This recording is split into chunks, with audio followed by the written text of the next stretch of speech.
Hello, babes. Welcome back to the channel. If you are new, welcome. So in today's video, we are going to be talking about the hot mess that is the Sex and the City movie. So let's get into it. Welcome to Iconically Iconic. As Sex and the City opens, we're swept into Big and Carrie searching for their dream apartment to purchase as a couple. After a few viewings of some not so perfect places, they are shown the stunning penthouse. Big, the charmer, sees that Carrie is in love with it and decides he will purchase the place for both of them. Welcome home, baby. Can we afford this? I got it. Plus, he promises to build her own walk-in closet because Carrie definitely needs it. And I'm with Carrie 100% on this one because the closet was extremely small, and when you're someone who loves fashion and shopping, you need a bigger closet. Carrie meets up with the girls for an auction they'll be attending and excitedly shares the news with them. Charlotte, like always, is supportive and loves that Carrie is happy, and Miranda, well, in true Miranda form, is pessimistic. So he bought it and you'll live there with him. Yes, together, that's right. But he'll own it, so you're keeping your own place, right? Miranda, I haven't figured out the details yet, but I'm a smart girl. I'm sure I'll figure out something that I'm very comfortable with. I just want to be sure that you're being smart here. And I love you for that, but for now, can't just stop worrying for me and just go ahead and feel what I want you to feel. Miranda is the friend who is always worried about what could go wrong, and while she may be a realist sometimes, it's just negative. I do think it's well intentioned, but sometimes you need to just let your friend enjoy the moment and just be happy, which is what Carrie says to Miranda. I think Miranda's worry did come from a place of Carrie constantly making mistakes and then complaining to the girls about it and dragging them into it, and Big had a history of messing up. But Carrie didn't even get a chance to finish smiling before she started with the but. Also, Carrie was financially stable this time, so it wasn't going to be the same situation as it was with Aiden. Anyways, Samantha's fresh off a plane from California and just brightened up the screen as she always does. Samantha had her eye on a flashy ring at the auction and is not shy about letting the room know. 50,000. Oh, 50,000. Shouting out her bid for $50,000. Like only Samantha can. She just had an unabashed confidence that is contagious and just adds an electrifying touch to the group dynamic. Also, I wanted to know if it was just me, but I feel like you can tell there were issues with the girls while filming this movie. The energy just doesn't feel as genuine. It feels like Samantha wasn't really a part of the group, although she's there with the group. I don't know, I can't put my finger on it, but it just felt off, even though they were all together. Did you guys pick up on that as well? Or is it just me? Later in the restroom, the girls are sharing a moment of intrigue and introspection. They discuss the auctioned items, which once belonged to a woman who had fallen deep in love, overlooking the red flags and paying the price. It's sad, huh? And it's funny because they were so happy. Yeah, until they weren't. I know, right? We all told her to get married, but she didn't want to listen. He'd been married 3 times before, so she let it ride, and then she came home one night and he had locked her out. She didn't even have anywhere to live. Such a shame. After 10 years. She was a smart girl, so she fell in love.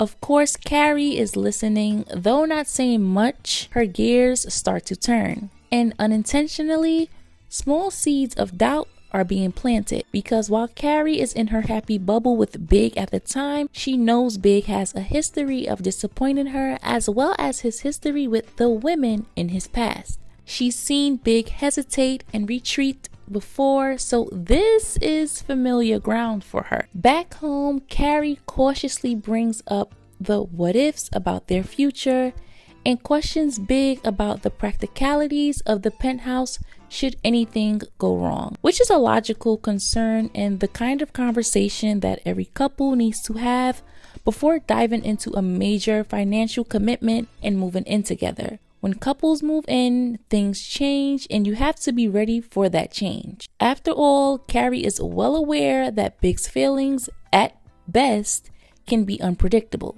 The two begin to tiptoe around the subject of marriage. Big shrugs that he wouldn't mind being married to Carrie, and Carrie, clearly wanting more than just a lukewarm approval, asking if he actually wants to marry her. Do you want to get married? I wouldn't mind being married to you. Would you mind being married to me? No, not if that's what you wanted. I mean, is that what you want? I want you. This conversation is ridiculous and should have happened after Big went running to Paris, in my opinion. Carrie wanted to be married to Big and was deeply in love with him, and he knew that. And he knew that she wouldn't reject him if he proposed. So for him to propose in the way that he did showed his reluctance, and again, Carrie's willingness to accept whatever Big gave her and what little thought he put into romance with her. Carrie tells the girls she is engaged to Big. Charlotte, who is the ultimate romantic, lights up with pure joy for Carrie, breaking the restaurant's decorum with shouts that her best friend is finally engaged after 10 years. Sorry. I'm so sorry, everyone, but this is my friend, and she just got engaged, and she has been going out with the man for 10 years. Samantha is back in LA, so she calls her to share the news that she is engaged. Samantha's initial reaction is shock with little to no words, because she believed marriage wasn't in the cards for Carrie. But in true Samantha style, she's supportive, ready to stand by her friend despite her indifference to marriage and the tradition of being a maid of honor. Charlotte's wedding gift to Carrie is one of my favorite side characters, Anthony, who is her best friend and also wedding planner. Anthony tells Carrie she needs to shorten her wedding guest list from 76 to 75. 76 trombones? Yes. 76 guests? No. In a way that only Anthony can. So how the list expanded to 200 invites was absurd. One of those ironic twists that reveals the chaotic nature of Carrie's journey to the altar. Then there's the dress reveal, and it's underwhelming, which oddly reflects the tone of her wardrobe in the film. I was expecting so much more when it came to her looks for this movie, especially considering the big budget they had. I liked her outfit in the beginning and the floral dress she wore to the auction, but that's about it. The dress feels off and just doesn't align with the iconic flair we associate with Carrie's style. Meanwhile, Miranda and Steve are dealing with their own struggles, which have been quietly simmering beneath the surface. Steve is feeling neglected and Miranda is overwhelmed and stretched thin, juggling the demands of a high-powered career,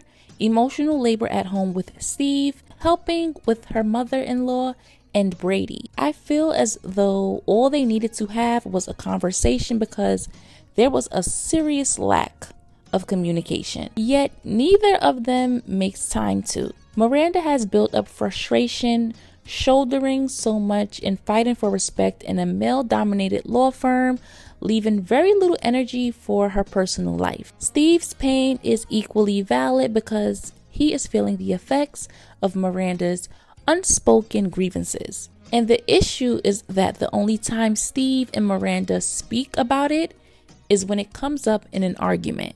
Okay, so some portions of the movie I'll be skipping through because the movie is 2 hours and 30 minutes long. Samantha finds out that the ring she wanted at the auction was purchased for her by Smith, which I thought was so sweet. It shows how much he paid attention to her and loved her. But despite his thoughtfulness, Samantha feels conflicted because she fears they're slipping into the typical couple mold that she's long resisted. And there's some frustration over his frequent absences and the strain his schedule has placed over their intimacy. The girls help Carrie for her move with Big, and in the next scene, Steve tells Miranda about him cheating on her. What's the matter? I had sex with someone else. And You're so amazing, and I don't know how I could do that to you. You and I hadn't had sex in a really long time, and God, it didn't mean anything. It just happened once, and it's been killing me. It's killing you. It just happened. And my, do I have thoughts on this? Steve seems remorseful, but the damage has already been done and is undeniable. And honestly, maybe it's just me, I wasn't moved by his tears because this betrayal didn't just come out of nowhere. If he was feeling neglected, he had every opportunity to bring it up and communicate openly with Miranda, even if it was a tough conversation to have. Instead, he acted impulsively, making a choice that would devastate Miranda when she was already carrying so much on her shoulders. You didn't think about your family at all and how that would affect your child. It was selfish and cowardly, and Miranda's anger was more than justified. His guilt doesn't erase his decision to turn elsewhere instead of talking to her. And I'm going to be honest, I may be in the minority here, but I have never been a fan of Steve. Miranda made a lot of sacrifices and compromises for this man. The bulk of the finances were on Miranda, and she was always caving into what Steve wanted. She deserved so much better. He was an absolute man-child. Now, I know everyone doesn't want to be in a traditional relationship or marriage. I feel as though Steve saw in Miranda a partner who would always prioritize his well-being, often putting his needs above her own. It was not equal in my opinion. Like when she moved him into her apartment, Miranda, ever pragmatic and reliable, was there to support him in every sense, emotionally, financially, and practically. I think Steve saw a woman who was willing to take care of a grown man, all for the sake of being loved. Miranda took care of most of the bills, managed their shared responsibilities, and maintained a balance that allowed Steve a certain freedom. So of course he had the energy and time for sex because he didn't have the same stress that Miranda had on her. In these kinds of relationships, the woman is almost always giving more of herself and doing more labor. Miranda had strength and independence, but she was also insecure, and she found herself in a love where her efforts created a safe space for Steve without that same level of reciprocity.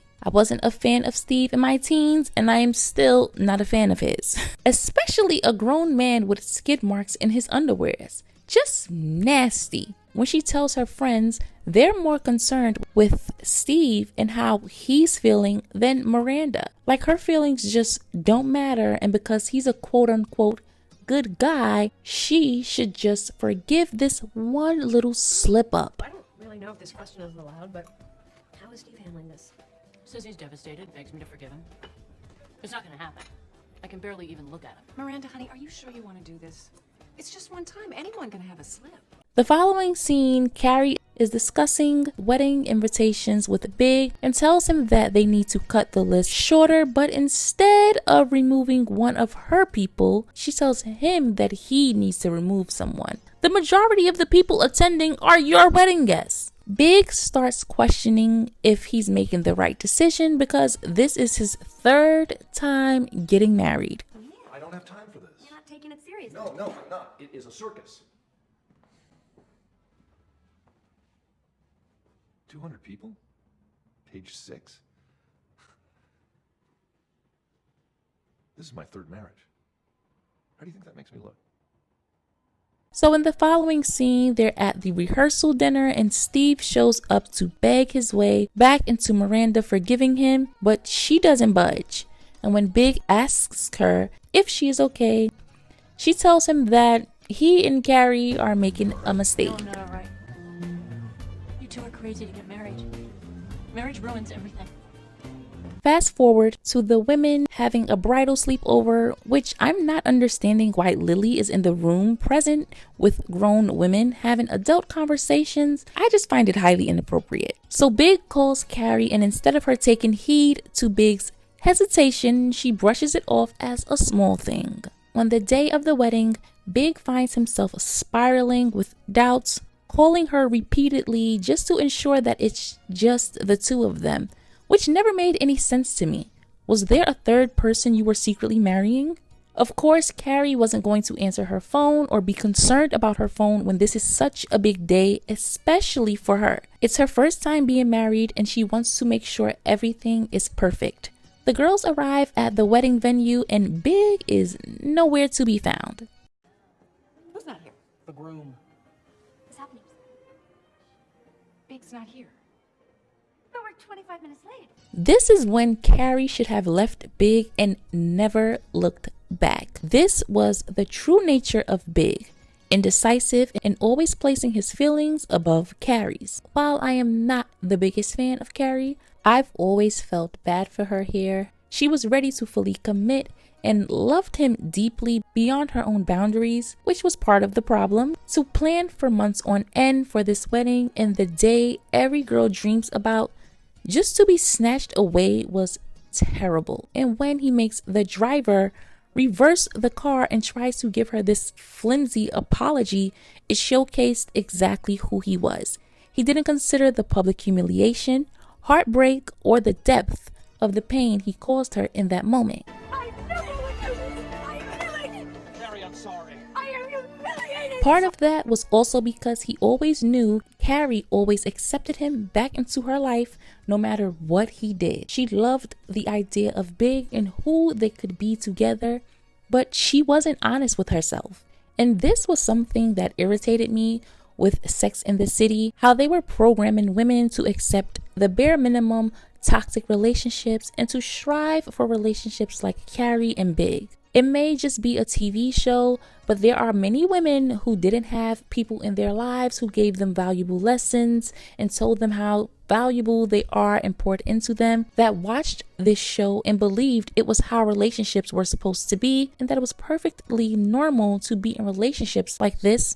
And it is not. It programmed a lot of women to be Carries, and that is not a good thing. And it is unacceptable for a man to treat you that way, and furthermore, for you to allow a man to treat you that way. Much of the Sex and the City movie felt like an assembly of filler scenes, which was surprising given the high expectations around it. For a film meant to honor the beloved series, the writing felt a bit lazy and uninspiring. It was as though the writers weren't sure how to evolve the characters for the big screen. And while I do think the girls supporting Carrie after being stood up on her wedding day was touching, many of the scenes felt flat or rushed, missing a lot of the elements that defined the show. I feel as though the writers did not fully know what direction to go with the characters, which resulted in a narrative that felt scattered and disconnected. One bright spot was Charlotte's pregnancy. Her fears surrounding pregnancy, especially after facing fertility issues, her speaking on her fears with her pregnancy added a layer of authenticity and vulnerability. It's a fear that many women have, and a very real fear for women who have experienced infertility. I thought it was beautiful to show and to let women know to never give up. Then there's the moment Miranda confesses to Carrie that she made an offhand remark to Big on the night of the rehearsal dinner, suggesting he may be making a mistake. And Carrie lashes out. That you two were crazy to get married. Here we go. Here's Shiraz.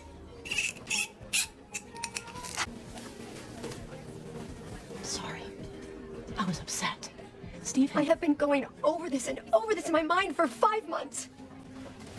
And for 5 months, you kept a secret like that? I tried to tell you once, but then... Once? You tried to tell me once? You should have tried to tell me every single day. I know. I was waiting for the right time. There is no right time to tell me that you ruined my marriage. It just happened. I wasn't thinking.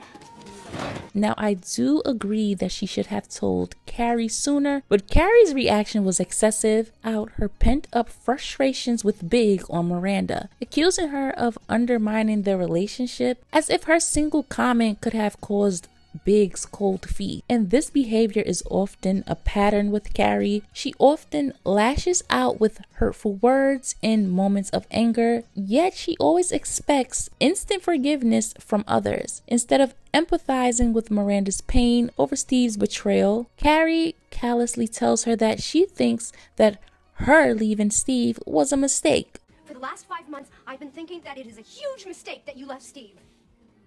There. How does it feel? Assuming that because she tolerated Big's behavior and was Big's doormat, that Miranda should do the same. Miranda and Steve's storyline is frustrating. Steve apologizes for his infidelity, but then tries to level the blame by saying he feels betrayed by Miranda shutting him out. Excuse me, sir? The audacity to claim any sense of betrayal after being the one to cheat?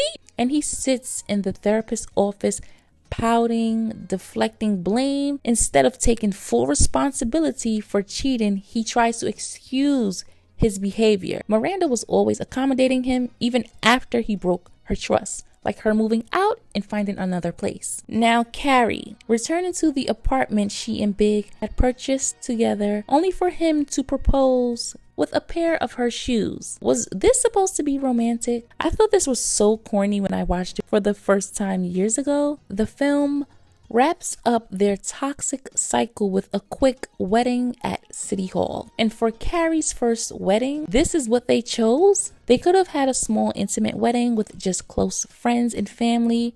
It would be different if this was what Carrie wanted, but she only changed her mind because Big didn't want a big wedding. And it just trivialized everything that happened.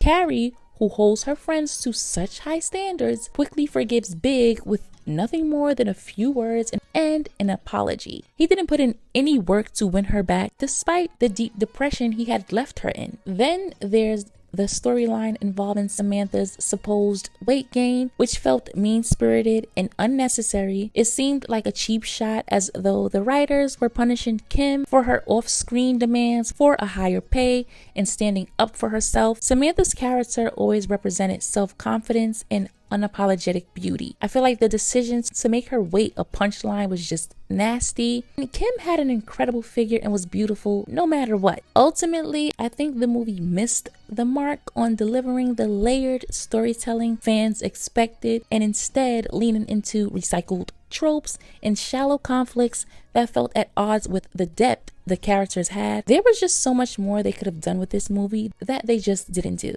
And with that being said, this video has come to an end. Don't forget to comment, like, share, and subscribe. Also, make sure your notification bells are turned on so that you always know when I upload. And I will catch you guys in the next one.